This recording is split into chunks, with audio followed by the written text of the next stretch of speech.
Good afternoon or good morning, ladies and gentlemen. Welcome to Calc 1, 3.1b, relative, extreme, and critical numbers that we're going to talk about. Before we get started, we're just going to talk about the definition of extrema. What are extrema? The maxima or minima, are points where a function reaches the highest or lowest value. There are two kinds of extrema. You can have a global extrema, which is the absolute high or low. And you also have what is called a local extrema, which is relative, or there could be multiple maxes or mins. So local could be just in a certain interval that you're looking at, but it is not the overall extreme. So I'm going to pause it here. You can pause that, write that down. I'm going to shift the screen up and get reset for the first two definitions down there below. So let's go ahead and take a look at the definition for a relative maximum of f. So if there's an open interval containing C on which f of C is a maximum, and then f of C is called a relative maximum of that drawing, of f. So our drawing here for x cubed minus 3x squared will be along the lines of something like as follows. So typical x cubed function that has a hump. This hump is located at 0, 0. And this hump, it has a min at 2, negative 4. So this point here at 0, 0 is called a relative max. And obviously this point 2, negative 4, which is what they're talking about down here, would be a relative min. The absolute min would be negative infinity, because that will go on, unless we define it by an interval. Now when we jump over to f of x equals 9 times x squared minus 3 all over x cubed, this graph would look more like this. You have this high point here of 3, 2. This would be a relative max. It could also be your absolute max, depending if there's more to your graph. But for this interval, this is our absolute max, and it's also a relative max. Let's go ahead and look at our min. We're going to have f of x, an absolute value of x. I'm going to graph f of x equals sine of x. So let's talk about some minimums. If you were to draw this on the x and y axis, this would look like a V. And this point at 0, 0 would be our relative min. Okay? As far as sine of x goes, this is an interesting interval. It starts through 0, inflection changes, and it kind of goes like this the whole time. So if I'm going to look at this one, this is pi over 2 and up 1. And this one down here would be 3 pi over 2, negative 1. So this one up here, that is a relative max. This one down here would be a relative min. All right? And you can have an infinite number of those because the sine x will continue on forever there. I'm going to go ahead and pause again. I'm going to shift this up. All right, ladies and gentlemen, for critical numbers are found two ways. But let me go ahead and read the definition and I'll paraphrase. Let f be defined at c if f prime of c equals 0, or basically the derivative of c is equal to 0, or is undefined, then that value for c is a critical number for your original function f. If f has a relative minimum or a relative maximum at x equals c, then c is a critical number of f. So that's just another way of saying that. So basically what that means is, say I have a derivative of f. It looks like this. All right? And let's say this is the x-axis. Where it hits here, right, f prime of c will be equal to 0 here. Say this is my top value. So this has a slope of 0. That's where your critical number of the original graph will be. So anywhere your graph turns around and your slope is 0, that's going to be a critical number for you. So you set the derivative equal to 0, that's your critical number. If it's undefined, undefined can look like this, where it comes to a peak here at c.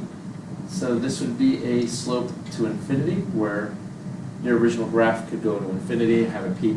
But that's going to be another critical number for you that we have to look at, because we were increasing or decreasing there going into it.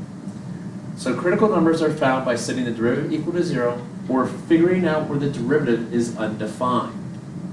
That's the big thing there. So you set the derivative equal to 0, you solve for your critical point. In the second scenario you have to do, so this is the second thing you would have to do is figure out where that derivative will be undefined. What makes the system crash? Because that's going to give you another critical number. So let's find the critical numbers of f of x equals 3x to the fourth minus 4x cubed. So basically let's start with the derivative, which in this case is 12x to the third minus 12x squared. The first thing we're going to do is we're going to find out where f prime of x equals 0. To do that, it's pretty simple. We set 12x cubed minus 12x squared equal to 0. Pull out a GCF of 12x squared. It's going to leave me with x minus 1 equals 0. So x minus 1 equals 0. That means x is at 1. Will give me a 0 for my slope. And the other one would be 12x squared equals 0. So basically x equals 0. So we have two critical numbers there, 0 and positive 1 at this point. Now let's go to the undefined one. So we have to figure out when is the derivative or undefined. Goes to infinity or undefined. So what is the domain of 12x cubed minus 12x squared? Because I read y for some reason when this is supposed to be squared. So is this undefined at anywhere? Now we're going to be undefined at any point, and it's never going to crash where you're going to divide by 0, right? Or, yeah, it's just nothing that's going to make it crash. The domain here would be negative infinity to infinity. So we're not going to get any critical numbers from this one. So our critical numbers for this first problem are 0 and positive 1. That would be your conclusion. All right. Okay, when we flip over here, we're going to have guidelines for finding the extrema of a closed interval. So we're going to find the critical numbers on f in a, b, that interval from a to b. We're going to evaluate f at each critical number from the interval a through b. Then we're going to evaluate the endpoints a and b. And the least of those values, however many there may be, will be your min. And obviously the one that gives me the greatest y value will be my max. So what this looks like is the following. Let's focus on this part here. So let's go ahead and derive this to get our critical numbers. So we got 12x cubed again minus 12x squared. We set that derivative equal to 0. So we factored out the GCF last time. It's the same problem. This 12x squared equals 0 is going to give me 0. X minus 1 is going to yield a critical number at 1. So I have 4 values we need to check to find out the min and the max. We have negative 1, 2, 0, and 1. So I'm going to start with the point that's furthest to the left, which would be negative 1. So I'm going to go ahead and plug negative 1 into this. F of negative 1 would be 3 times negative 1 to the fourth minus 4 to the negative 1 to the third. All right, so this is going to be positive 3, because negative 1 to the fourth would be positive 1 times 3 is 3. This would be negative 1 times negative 4, which is positive. So I have f of negative 1 equals 12. There's my first point. My second point, let's go ahead and do this one in red, would be when x is 0. So I'm going to plug that back into my original. Well, that doesn't look exciting. So at 0, we're at the point 0. Third verse, let's go x equals 1. So f of 1 will equal 3 times 1 to the fourth minus 4 times 1 to the third. So basically, f of 1 would be 3 minus 4, so f of 1 is equal to negative 1. And last but not least, x equals 2. So this is 3 times 2 to the fourth minus 4, 2 to the third. So f of 2, 2 to the fourth is 16. 16 times 3, so let's see, it's 32, 48. 2 to the third is 8. 4 times 8 is 32. So the f of 2 is at 16. All right. So what do we got here? 216, negative 112, so this is my max. So my maximum is at x is 216. Looks like we got negative 1, 0, and 12. This is a minimum. At negative, well, not negative 1, positive 1, negative 1. And there would be your max and your mids for this function. So we're going to jump down to example 2 and do the same thing.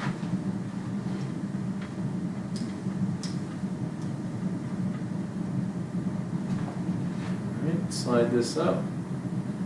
Let's go ahead and derive this a while. I'm going to have to hustle up because I don't want to run out of time. So this is going to be 2 minus, now 3 times 2/3 would be 2x to the negative 1/3. So we are basically going to set f prime of x equal to 0. So that would be 0, 2 minus 2x to the negative 1/3. So this would be 2 over cube root of x equals 2. So it looks like I'm going to cross multiply that. So 2 cube root of x equals 2, divide by 2, divide by 2, cube root of x equals 1, well x could just be positive 1. So I have one critical number from this, and when would this be defined, you ask? Because remember, this is 2, when will that be undefined? So f prime of x will be undefined at x equals 0 to make that crash. So we have critical numbers at negative 1, 0, 1, and 3 we need to test. So I'm going to pause this at this point. I'm going to put up some work, and I'll bring you guys back in. We'll talk about the results. So I'm going to plug in my critical numbers and negative 1 and 3 into my original function at this point. Right, so during that pause, when I paused it there, I basically did f of negative 1. I got negative 5. I got f of 0 is 0. F of 1 is negative 1. And then I got f of 3 equal to 6 minus 3 cube root of 9. If you plug this in a calculator, you get negative 0.2405. So let's go ahead now and name our max and our mins.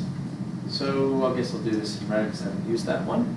So we got negative 5, 0, negative 1, negative 0.24. So this is definitely going to be this one here is definitely going to be our minimum.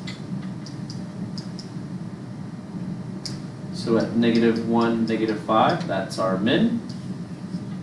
And let's go after our max now. So negative 1, 0, 0 is the largest. So it looks like we have a maximum at 0, 0. Okay, we got one more problem here. Again, I'm going to pause and get it set up. I'll show you the derivative, and then I'll knock the work out for you. See you in a tab. Okay, ladies and gentlemen, I'm going to have you go through 3 screenshots with me in the next 2 minutes. Let's do the derivative of f of x together. So the derivative of sine is cosine of x times the derivative of x, which is 1, so I didn't have to write it. Minus becomes plus because if I do the derivative of cosine, it's negative sine. 2 negatives make a plus. Sine 2x times the derivative of 2x, which is 2. So I'm going to set this equal to 0. I'm going to do this on Desmos and show you where it's equal to 0 by graphing this. Sine and cosine are continuous for everything, so therefore I'll get nothing from it being undefined. I plug in 0 to this, I'll get negative 1, and 2 pi into the original function, get negative 1. I'm going to jump over to Desmos and show you where these values came from. Here's Desmos. This is where my values came from for my mins and my maxes. My critical numbers are where it hits 0. This is the graph of the derivative. So with the derivative at 0 would be pi over 2, 7 pi over 6, 3 pi over 2, and 11 pi over 6. When I plug in 0 and 2 pi, you can see I got 2 here. Okay, so here's my original graph now, which y was equal to 2 sine of x minus cosine of 2x from 0 to 2 pi. So you can see my critical numbers on the end. That's my interval start and finish. And here are all the critical numbers plugged in. So which one is my max and which one's my min? Well, my max looks like it's right here. There's your max. And your min looks like you have 2 of them at 11 pi over 6 and 7 pi over 6. Which is why when we jump back to our notes, we had those values as our maxes and mins. So yeah, I would suggest using Desmos for example 3. Guys, if you have questions in class, by all means, fire away. Let me hear what you got. Otherwise, I hope you have a good afternoon and take care. See you soon.